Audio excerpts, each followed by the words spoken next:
आज हम जो मूवी एक्सप्लेन करने वाले हैं वो इस मूवी का सेकंड पार्ट है। अगर आपने इस मूवी का पहला पार्ट नहीं देखा तो जाकर तुरंत देख लीजिए, जो कि हमने डिस्क्रिप्शन और कमेंट बॉक्स में दे रखा है। और इस मूवी की शुरुआत में हम देखते हैं कि रिचर्ड और एमिली के बोट को एक शिप द्वारा ढूंढ लिया जाता है। इसके बाद हम देखते हैं कि उस शिप का कमांडर उस बच्चे को उस बोट से निकाल लेता है, जिस पर उसी शिप में सफर कर रही सारा उस बच्चे को अपने गले से लगा लेती है। और उस टाइम हम जान पाते हैं कि सारा एक विधवा होती है और इसकी खुद की भी एक बेटी है जिसका नाम लिली होता है। और दूसरी तरफ हम जान पाते हैं कि रिचर्ड और एमिली अब मर चुके होते हैं। तब उनकी लाश को ये लोग समंदर में डालकर उनका फ्यूनरल करते हैं। इसके बाद हमें दिखाया जाता है कि उस शिप में बहुत ही खतरनाक बीमारी फैल रही थी जिसका नाम ब्लैक ग्रो होता है। और ये समय चल रहा होता है 1987 का, और ये वही समय होता है जब इस बीमारी का तीसरा चरण चल रहा होता है। और उन दिनों ब्लैक ग्रो को बहुत ही खतरनाक माना जाता था और इस बीमारी का एक और नाम था जिसे ब्लैक डेथ नाम से माना जाता था। तब हम देखते हैं कि शिप का कैप्टन और वहाँ का एक आदमी दोनों मिलकर ये फैसला करते हैं कि सारा को उन दोनों बच्चों के साथ एक बोट के साथ इस समंदर में छोड़ दिया जाएगा, क्योंकि इस शिप पर तो बीमारी बहुत तेजी से फैल रही है और ये लोग सारा को बच्चे के साथ बचाना चाहते थे। और सारा को समंदर में छोड़ देने के बाद क्या पता कोई और शिप आकर उन्हें बचा ले।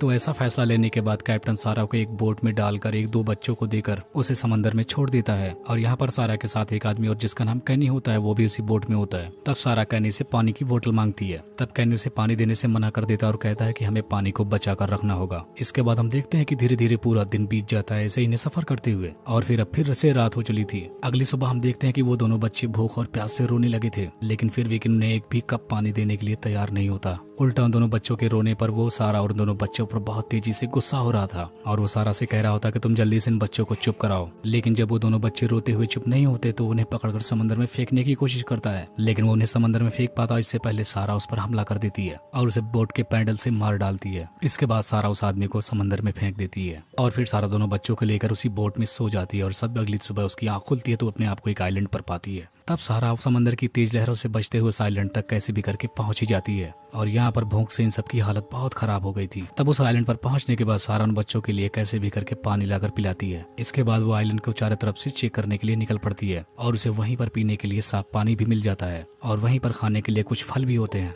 और ऐसा देखकर वो बहुत खुश होती है। और अब ये तीनों आराम कर ही रहे होते हैं, लेकिन तभी वहाँ पर जोरदार बारिश होना शुरू हो जाती है। तब वहाँ से वो बच्चों को लेकर अपने टेंट में वापस आ जाती है। अब हम देखते हैं कि थोड़ी देर बाद बारिश रुक जाती है। तब सारा बच्चों को लेकर बीच पर आ जाती है। अब यहाँ पर सारा उस बच्चे को रिचर्ड नाम से बुलाती है। तब यहाँ पर रिचर्ड सारा को एक घर की तरफ इशारा करता है, जो कि रिचर्ड के ही मॉम डैड का घर होता है। और ये वही आइलैंड होता है जिस पर रिचर्ड और एमिली रह चुके होते हैं। तब रिचर्ड दौड़कर उस घर में जाता है और अपनी मॉम को ढूंढने लगता है, लेकिन उसे उसकी मॉम कहीं भी दिखाई नहीं देती। तब सारा रिचर्ड को समझाती है कि मैं ही तुम्हारी मॉम हूँ। अब यहाँ पर सारा रिचर्ड और लिली के साथ उस घर में रहने लगती है। एक रात जब वो दोनों बच्चों को सुला रही होती है तभी उसे वहाँ पर कुछ आवाजें आती हैं, और जब वो बाहर निकलकर देखती है तो देखती है कि बहुत सारे लोग नाव से जा रहे होते हैं। दूसरी तरफ हम लिली और रिचर्ड को देखते हैं जो कि उस आइलैंड पर बड़े हो रहे होते हैं और वो बहुत ही नई नई चीजें सीख रहे होते हैं। एक रात फिर से सारा को वही आवाजें सुनाई देती हैं। तभी वहाँ पर उसे एक बड़ा लेटर मिलता है जहाँ पर लिखा होता है कि हर महीने की तीसरी रात को उस आइलैंड पर कुछ लोग आते हैं। तब वो फौरन अपने घर की रोशनी को बुझाकर उन दोनों बच्चों को सुला देती है। और अब हम देखते हैं कि ऐसे करते हुए इन्हें 8 साल बीत जाते हैं। और यहाँ पर अब हम देखते हैं कि रिचर्ड अब 10 साल का हो चुका था। दूसरी तरफ लिली 8 साल की होती है।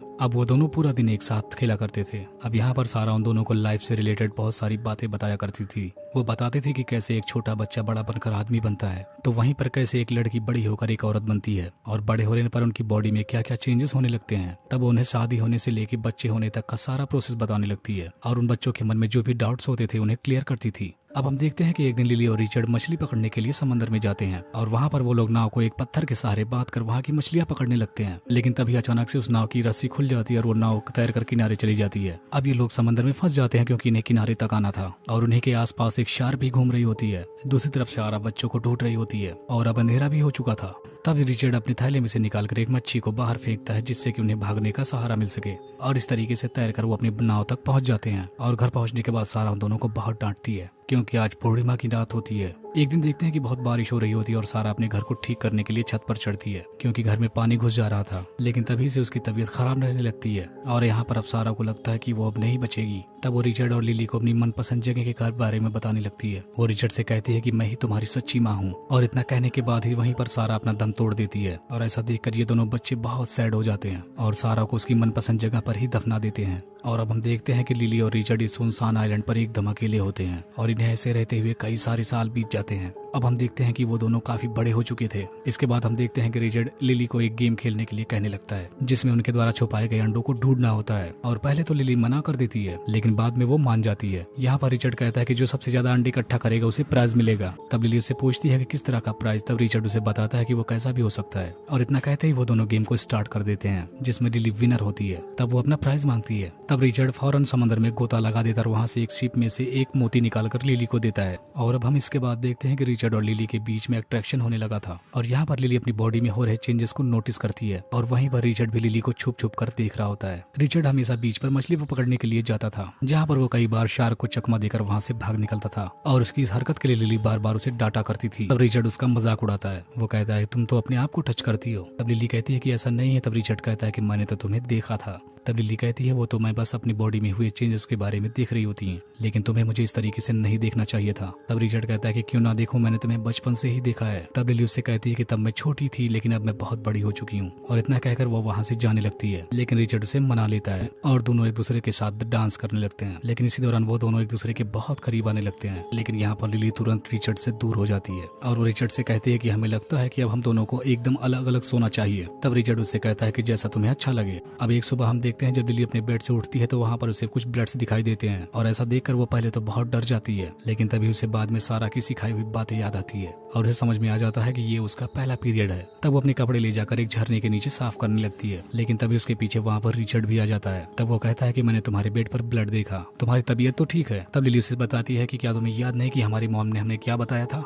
जब एक लड़की बड़ी होकर एक औरत बनती है तो उसके साथ क्या क्या चेंजेस होते हैं। तब रिचर्ड उसकी बातों को समझ जाता है। अब हम देखते हैं कि अगली सुबह जब रिचर्ड सो रहा होता है तब लिली उसके पास आती है और उसे जगाने लगती है। अब क्योंकि वो बिना कपड़ों के सो रहा होता है तो वो अपने आप को एक कपड़े से ढकने लगता है लेकिन इसी बीच लिली वहाँ पर कुछ देख लेती है और वो रिचर्ड से सवाल करने लगती है। वो उस पर हंसकर उसके बारे में पूछने लगती है और उसका भरपूर मजाक बना रही होती है। तब रिचर्ड गुस्सा होकर वहाँ से भागने लगता है। तब लिली कंफ्यूज होकर अपनी मॉम की कब्र पर आ जाती है और उनसे अकेले में बातें करने लगती है। तब रिचर्ड भी उसके पीछे से आ जाता है। तब लिली वहाँ से उसे चले जाने के लिए कहने लगती है जिसकी वजह से रिचर्ड वहाँ से गुस्सा होकर चला जाता है। वो लिली से कहता है कि मैं अब आइलैंड के दूसरी तरफ जा रहा हूँ। अब जब वो जाने लगता है तो लिली उसे रोकने लगती है लेकिन वो नहीं रुकता और आइलैंड की दूसरी तरफ जाने लगता है और उधर जाने के बाद उसे एक इंसानी खोपड़ी और कुछ कंकाल भी मिलते हैं। अब हम जान पाते हैं कि ये वही जगह होती है जहाँ पर वो आदिवासी अपने साथियों की बलि देते थे और तभी वहाँ पर उसे उन जंगली आदिवासियों की आवाज भी सुनाई देने लगती है और अब उसे यहीं पर रात होने वाली होती है। तब यहाँ पर रिचर्ड खुद को छुपाने के लिए अपनी बॉडी पर कीचड़ लगाने लगता है। दूसरी तरफ हम लिली को देखते हैं जो कि उसका इंतजार कर रही होती है। अब यहाँ पर छुपा रिचर्ड देख रहा होता है कि वो आदिवासी आ रहे हैं और अपना कार्य पूरा कर रहे हैं।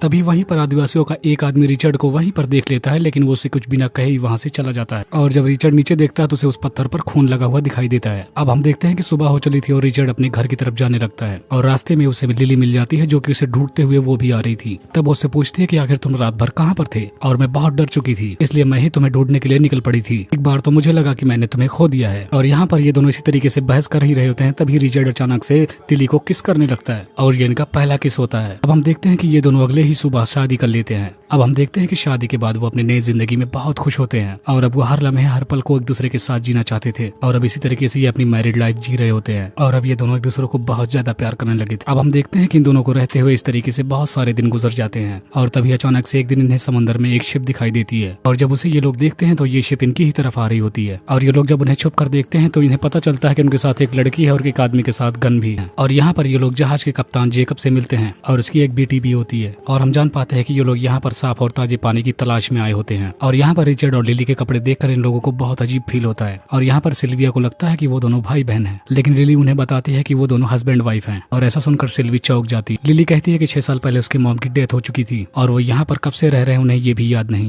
तब हम देखते हैं कि ये दोनों इन्हें ले जाकर शाम का डिनर कराते हैं और यहाँ पर कैप्टन जेकब को इनका खाना बहुत ही पसंद आता है। तब रिचर्ड उन्हें अपने साथ ले जाने के लिए कहने लगता है। अब हम देखते हैं कि सुबह के टाइम में जेकब उन्हें नए कपड़े और जूते भी देता है और हम देखते हैं इसी बीच सिल्वी रिचर्ड को पसंद करने लगी थी। तब हम देखते हैं कि सुबह के टाइम रिचर्ड ले जाकर उन्हें वो वाटरफॉल दिखाता है जहाँ का पानी एकदम पीने लायक होता है। तब हम देखते हैं कि ये लोग फौरन वहाँ से पानी भरने लगते हैं लेकिन यहाँ हम जान पाते हैं कि रिचर्ड और लिली को ये कपड़े पसंद नहीं होते तो ये इन कपड़ों को उतार कर उसी में कूद जाते हैं। अब हम देखते हैं कि सिल्वी के दिमाग में कुछ और चल रहा होता है जो कि लिली को रिचर्ड के रास्ते से हटाना चाहती थी। अब हम देखते हैं कि सिल्वी एक रात रिचर्ड के साथ डांस करने लगती है और ऐसा देखकर लिली गुस्सा होकर वहाँ से चली जाती है। अब हम देखते हैं कि सुबह गुस्से में लिली मेकअप करने लगती है ताकि वो भी सिल्वी की तरह दिख सके जिससे कि वो रिचर्ड का ध्यान अपनी तरफ खींच सके। लेकिन रिचर्ड जब उसका मेकअप देखता है तो वो हंस पड़ता है, कहता है कि जाकर पहले अपना मुंह धुल लो। और इतना ही कहकर वो सिल्वी के साथ वापस मछली पकड़ने के लिए समंदर में चला जाता है। और यहाँ पर सिल्वी रिचर्ड के करीब आने की काफी कोशिश करती है। अब हम देखते हैं कि लिली उसी वाटरफॉल पर नहा रही होती है, लेकिन वहाँ पर कैप्टन के एक आदमी की नजर होती है। और जैसे ही लिली नहाकर बाहर निकलती है वैसे ही वो आदमी उसका पीछा करने लगता है और फाइनली उसे पकड़ ही लेता है। और दूसरी तरफ बातों बातों में रिचर्ड सिल्विया को लिली कहकर पुकार लेता है। तब सिल्विया कहती है कि वहाँ पर लिली का नाम मत लो। तब रिचर्ड कहता है कि मैं उसके साथ ही पला बड़ा हूँ, मैंने उसके साथ सारी जिंदगी गुजारी है, सुख दुख एक दूसरे के साथ रहे हैं और मैं उसे धोखा नहीं दे सकता। तब सिल्वी गुस्से में आकर उसे एक थप्पड़ लगा देती, जिससे रिचर्ड वहाँ से गुस्सा होकर चला आता है। और दूसरी तरफ हम देखते हैं कि कैप्टन का आदमी लिली के पीछे पड़ा होता है, जो कि उसके साथ जबरदस्ती करना चाहता था और वो उससे उसके उस मोती के बारे में पूछ रहा था जो लिली के बालों में लगा होता है। और जब मोती उसे मिल जाता है तो उसके साथ जबरदस्ती करने लगता है। और तभी वहाँ पर रिचर्ड आ जाता है और दोनों में फाइट होना शुरू हो जाती है। तब वो रिचर्ड पर गोली भी चला देता है और उस फायरिंग की आवाज सबको सुनाई दे जाती है। अब वो राइफल लेकर रिचर्ड के पीछे पड़ जाता है और वो आदमी इस दौरान रिचर्ड पर बहुत सारी गोलियां चलाता है, लेकिन संयोग से कोई भी गोली रिचर्ड को नहीं लगती। तभी रिचर्ड के पीछे भागते टाइम वो गिर जाता है और उसके सर में चोट लग जाती है, जिसकी वजह से उसे ब्लड निकलने लगता है। अब देखते हैं रिचर्ड अपना दिमाग लगाता है और उस आदमी को वहीं पर लेकर आता है जहाँ पर वो खतरनाक शार्क रहती थी। और वहाँ पहुंचने के बाद शार्क उस आदमी का काम तमाम कर देती है। अब रिचर्ड भागकर वापस लिली के पास आ जाता है और वो उनके साथ वापस जाने की बात करने लगता है, लेकिन लिली यहाँ पर जाने से मना कर देती है। वो उससे कहती है अगर तुम जाना चाहते तो तुम जाओ, लेकिन मैं नहीं जाने वाली क्योंकि मैं प्रेग्नेंट भी हूँ। तो अब वो लोग इस आइलैंड पर रहकर अपने आने वाले बच्चे का पालन पोषण करना चाहते थे। दूसरी तरफ हम देखते हैं कि वो लोग अपनी जहाज से जा रहे होते हैं और हम देखते हैं कि कुछ दिनों बाद उन्हें एक बेटी भी होती है। और अब हम देखते हैं कि वो सारे लोग अपनी फैमिली के साथ बहुत खुश होते हैं और इसी बच्चे को दिखाते हुए ये मूवी यहीं पर एंड हो जाती है।